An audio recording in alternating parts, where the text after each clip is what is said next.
Hey guys, we are just a few days away from the start of Survivor UK. For the first time in 20 years, the show is back with a new season, and obviously this has been built up for a while now, although for the longest time we didn't get too much information about the cast or even when the premiere date was. A lot of this has just kind of come together in the last few weeks, whereas before we had just gotten months and months of tidbits. But now we finally have the season, and along with that, a cast to go through. And I'll say up front, this cast is kind of weird, if you ask me, considering that a lot of recent seasons of Survivor have definitely leaned more into the super fans. I feel like this cast doesn't know the game as much compared to others, and with that makes some of these people kind of hard to assess. But it also makes me a little worried about how the season could actually go. It could make me worried that we'll just get a more straightforward season, but we'll have to see how that plays out. But with all out of the way, we have 18 players to look at, and I'll be ranking them based on how likely I think they are to win, based off my first impressions of them, and let's get right into it. So starting off at number 18, the person I believe is the least likely to win Survivor UK, based off my first impressions of them, is Leilani. And Leilani is one of a few people that have openly admitted to not knowing much about the show. In fact, she has herself admitted she didn't even realize there was a psychological aspect to the game, which right away makes me very worried about her. And she's even said that the reason that she applied is because a friend told her that she should apply. And along with that, we got a lot of stuff that doesn't make me feel too great. Like she talks about going on an adventure, being at crossroads in life. Like she talks about having a general immaturity and ignorant bliss, which again, none of these give me too great of a signs. And really the reason I have her at the bottom is her own admission that she didn't even know that this was a game, pretty much, which is pretty bad. I don't really have too much faith in her, and because of that, she is here at number 18. Now we're moving on to number 17, and we have another player that is giving me red flags all over the place, and here we have Jess. And Jess is another one that doesn't really seem to know what she's in for. Like, she's admitted herself that she doesn't have a game plan, and that she always said that she would be true to herself and follow her heart and her gut instinct. And all that, not particularly great. Again, she talks about this being the ultimate challenge and that she's getting older, she wants something different. And when she's asked what qualities does she bring to the game, she literally says fun, laughter, and positivity. That's literally her entire answer. Again, not really giving me too much here. Then also her, again, not really knowing much about the show and not really coming off as someone that will do well anyway. I feel like I can't really justify her being any higher than number 17. Now we're moving on to number 16, and we have another player kind of similar to Leilani and Jess here, but here we have Rachel, who is one of two Rachels on the cast, but she is going by Rachel. And again, admittedly, she doesn't come off as much about not knowing about the game, but at the same time, none of her answers are particularly good. She talks about how she only knows how to be open, honest, and herself. She also talks about being a team player and being strong and honest. I mean, that's not particularly great. Again, she's another one here, largely here for the challenge. Not really too much to say here. The reason I have her above the likes of Leilani and Jess is that she at least doesn't admit to not knowing the show. I mean, granted, that doesn't necessarily mean that she does know the show that well. But I feel like that was at least enough to give me a little more confidence in her. Though at the same time, I don't feel that great, and because of that, she's here at number 16. Now moving on to number 15, and we have another player that you probably expect to be towards the bottom, and here we have Pegleg, who I believe is the oldest person on the cast at 54 years old, and he's also an amputee. He only has one leg, hence his nickname here. And I actually kind of like Pegleg. I feel like he has the potential to be an interesting character. And plus, he does at least say some right things about trying to play the middle and that he doesn't want to be seen as a threat. But at the same time, I feel like he's going to be a bit of a liability here, both in terms of his perceived physical weakness. Again, he does only have one leg. And plus, I can also see a world where he just comes off the wrong way to his tribe. I mean, he definitely comes off as a very serious and intense person. He even admits in his bio that he has a Gen X attitude for just getting on with it and not whining and moaning about the hardship of it all. To where I could see him being a really domineering person around camp. I could see him trying to boss people around with camp life and building shelters, to the point where I could see him just being an early target because of that. Now, again, he does also talk about building challenges and practicing them at home. So I guess that could help him get around some of the physical aspects of his archetype. Though at the same time, I just don't think it's going to go that well for him, which is why he is here at number 16. Now moving on to number 14, and I just didn't really know what to do with this person, as I feel like this person definitely is built well to get through a lot of the early game, but I feel like this person is going to have such a hard time getting to the very end. And here we have Doug.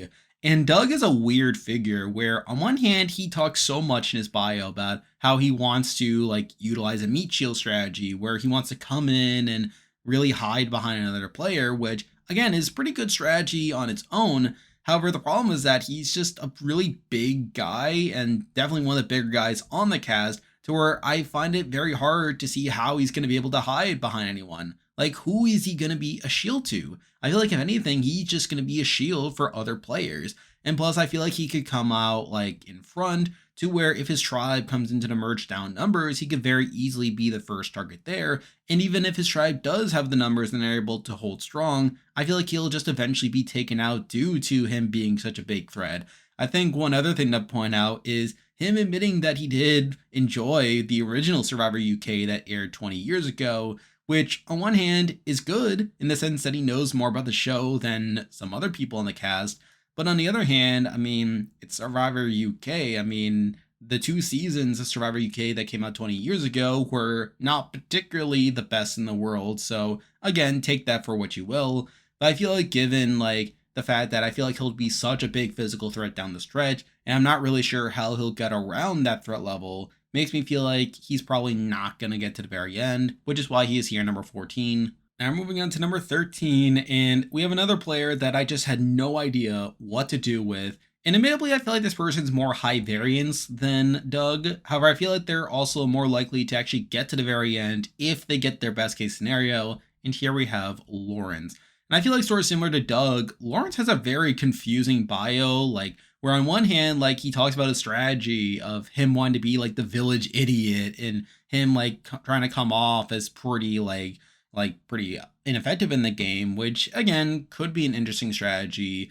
But on the other hand, like the way he talks in his bio, like he gives these really long-winded answers to where I could very easily see him coming off as pretty intellectual. I actually kind of get reminded about George from Australian Survivor. Again, this other player that can come off as a bit hyper strategic, but could also be somewhat effective to that regard. However, I feel like there's still like a large unknown with Lawrence. Where considering that this seems to be like a more old school minded cast, I could see a world where he is just taken out in the pre-merge due to him being seen as a liability, as someone that doesn't really fit in. Though on the other hand, I feel like if he gets the best case scenario and is able to fit in and is able to enact a strategy, I feel like he could definitely make some inroads. I could see a world where he's able to like maneuver a bit. I feel like if this were like a more super fan minded cast, I feel like he could definitely be more effective in getting through the game. But I feel like just given the cast he's given, I don't really have as much faith in him coming into it. And while I'm certainly open to be proven wrong, I feel like for now, number 13 is about as high as I can put him. Now moving on to number 12, and this is probably someone that is probably a little too low, if I'm being honest, considering how I feel about this cast in general. But at the same time, like, I can't really prop up this person too much right now. And here we have Lee.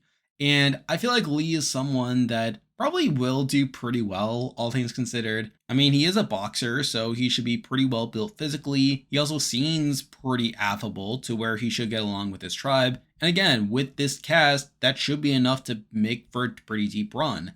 But again, similar to people like Leilani, he knows nothing about the show. He even admits in his bio that he's never seen the show before, and that he's coming in blind strategically. And that mainly his strategy is just be a team player and do well in challenges. And again, I feel like if this were like a different cast, like if he were on like Survivor US, I would be very low on him because of this.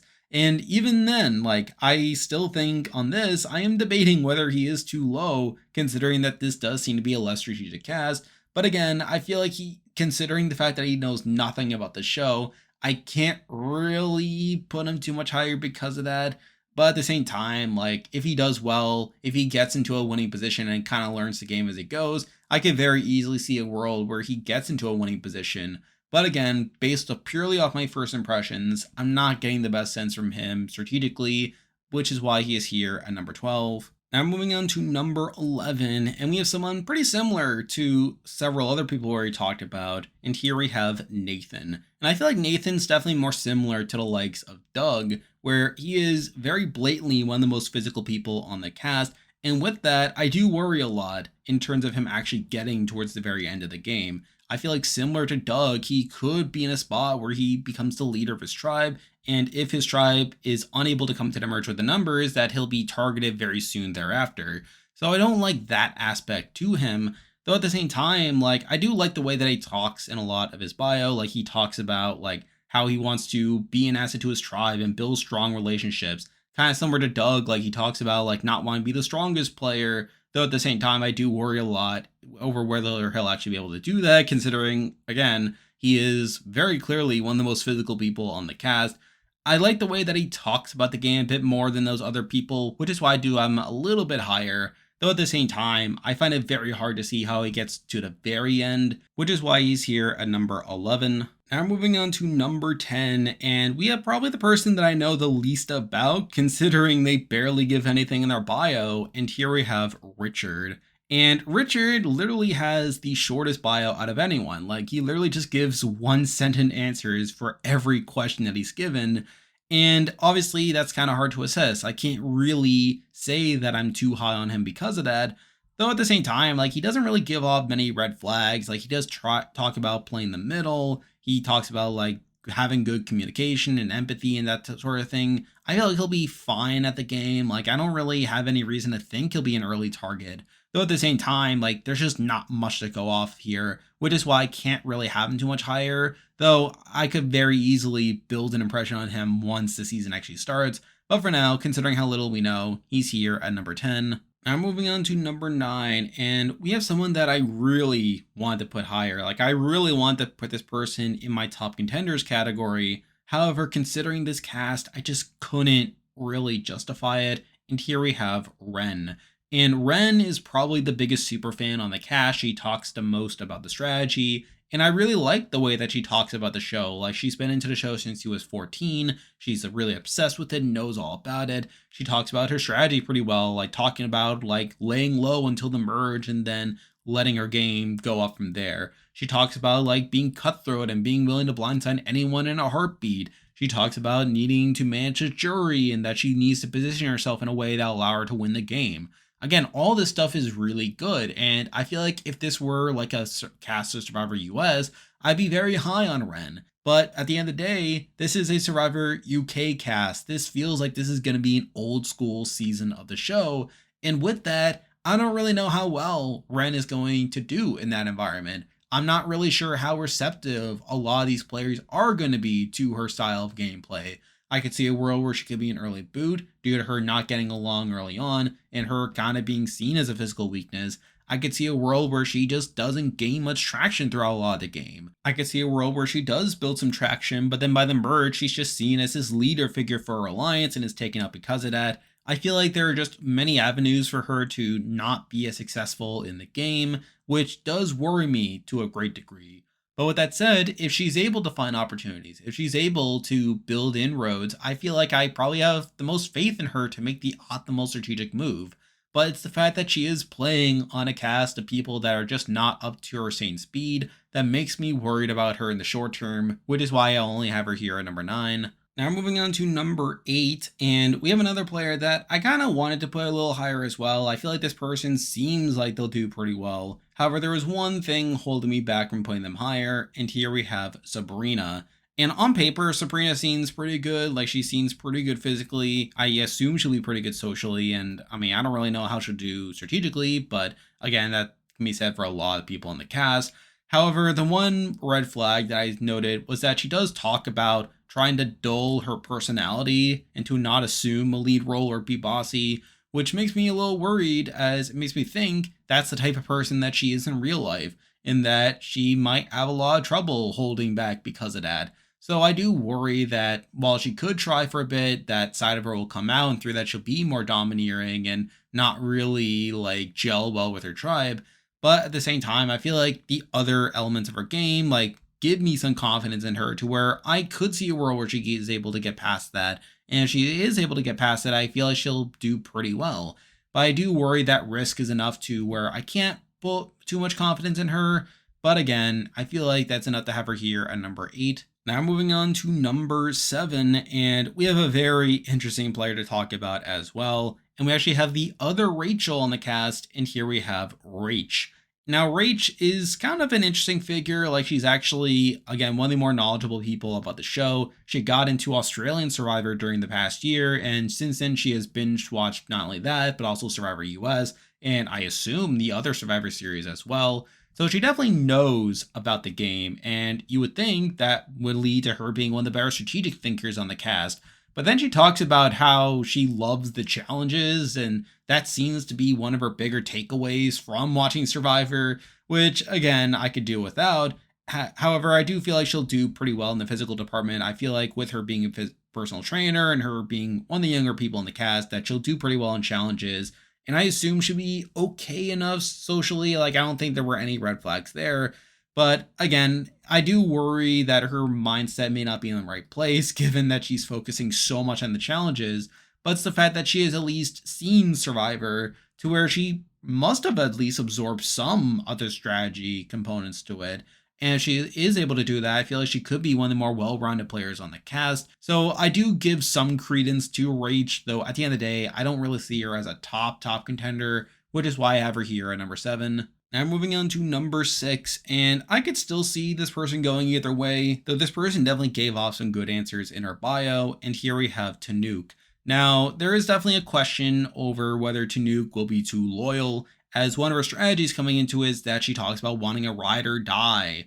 And even beyond that, she's one of these people that talk about the adventure and that she talks about like the survival elements of it. So I do worry a bit about that in that regard. But at the same time, like, I feel like she'll be pretty good socially. Like, she does talk about how people react well when she shares her life experiences. She talks about how she knows how she can feed into people's egos. Like, that's definitely all pretty good there. I do question how effective she'll actually be and whether she'll use that in order to play a cutthroat game. But I feel like coming into it, Tanik is definitely one of the people that I feel a little better about, which is definitely saying something considering this cast, which is why I have her here at number 6. Now moving on to number 5, and we have someone that, again, I could also see this person going either way, but we actually have the youngest player on the cast, and here we have Matthew. And I will say that the biggest worry I have for Matthew coming in is the fact that he is the youngest, that he is only 21, and through that, I could see a world where people don't really respect him, and through that, like, it could be hard for him to really get too out in front, and even to win a jury vote if he gets to the end.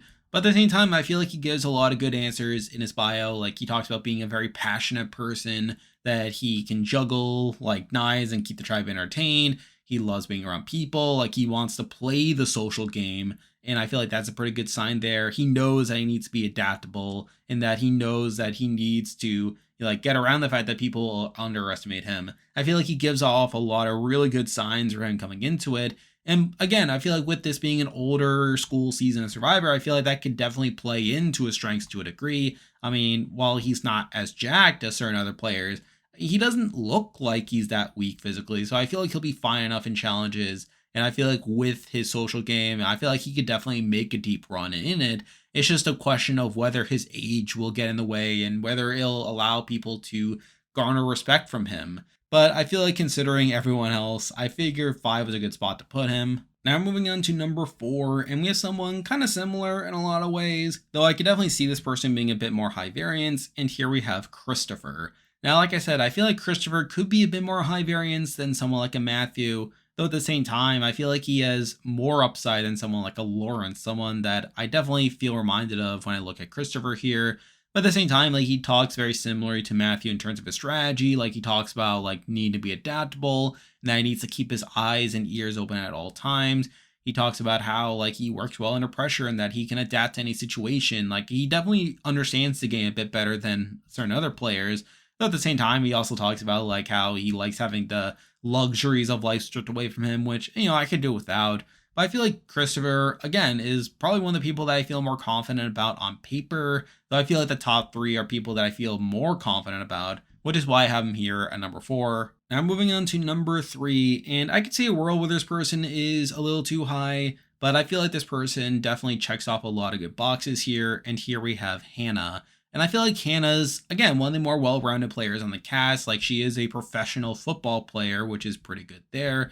And she's also someone that has at least watched the show. Like, she has admitted to watching the show during the lockdown, and that she has binged watched season after season, and that she would love to be on the show after watching it. I feel like that's all pretty good. She talks about how both her physical strength and her social skills could be real game changers, and that the game's as much about strategy as it is about physical prowess. So I feel like her taking a well-rounded approach will work well for her, especially on a cast like this. That's a bit more old school. She talks about using her communication skills and her social charm, and I feel like there's a lot of good signs about Hannah coming into it. I feel like she's someone that is good in all three facets of the game. I feel like she is someone that can definitely make a deep run due to her physical strength, but still have like the other elements to navigate the post merge pretty well. And plus, she's not as blatant of a physical threat compared to people like a Doug or a Nathan. Though I still worry a little bit about that aspect of her if those guys are taken out early enough in the early merge.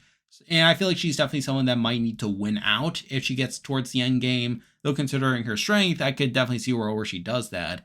So I feel like because of that, I couldn't have her at the very top, but I feel like she is someone that definitely comes off as a bit more well-rounded, which is why she is here at number 3. Now moving on to number 2, and we have someone that's kind of similar to Hannah in that she's pretty well-rounded, but also someone that I could see like navigating the end game a bit more. And here we have Ashley. And I feel like Ashley is a pretty interesting figure. Now, yes, she does talk about the experience and that she wants to live life to the fullest and stuff, but I still feel like she comes off as a pretty well-rounded player. She talks about being a pretty upbeat person, that she's proactive. She talks about like wanting to get to know the players before making any moves. Again, sort of fitting into like being more adaptable than anything else, while not admitting to like not knowing the show, of course.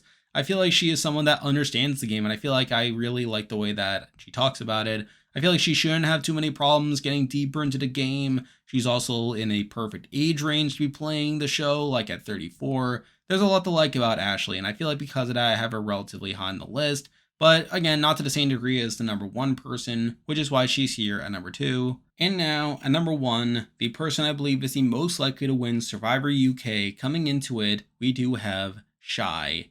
And the thing about Shai is he is very similar to Ren. He is one of the biggest super fans on the cast, having watched the show since he was 11. And obviously that's a lot to like. And I feel like he's someone that understands the game better than most. But I feel like compared to Ren, I feel like I have a lot more confidence in him to get through the early game. I feel like he's someone that's going to be pretty good socially. I feel like he's someone that's just more likely to click with more people to where he'll probably won't have as many issues with getting to the merge. And I feel like he is someone that I probably have more faith in terms of connecting with people to where he's able to enact more of his plans. Again, he still has the superfan knowledge of Ren. Like, he talks about wanting to lay low at the beginning, not drawing too much attention to himself, but then like he talks about seizing the game thereafter. And I feel like given his knowledge of the game, he believes he can help his tribe well in challenges, both physically and strategically. And again, I feel like Shai is someone that has the upside of Ren without the downside, really. And I feel like with that, that probably gives me the most faith in him to actually come in and do well across the game. Now, yes, like I could see a world where he's taken out relatively like around the end game, but I feel like he's still someone that I have a lot of faith in, which is why he is here at number 1. And there we go, that will do it for this week's video. If you like this content, be sure to like and subscribe, really helps out the channel. Now, my plan is to do weekly power rankings for Survivor UK once the season starts, though we'll have to see how easily it is for me to actually watch the episodes, but stay tuned on that end. In the meantime, I'm still covering Survivor 45, Amazing Race 35, and Big Brother 25, so you can expect weekly power rankings of those shows. I am now on Patreon, so if you want to consider supporting the channel, you can do so by clicking the link in the description. And if you haven't already, you can also join the Discord server by clicking the link in the description. There's a lot of stuff coming your way, but for now, that is the video. See ya.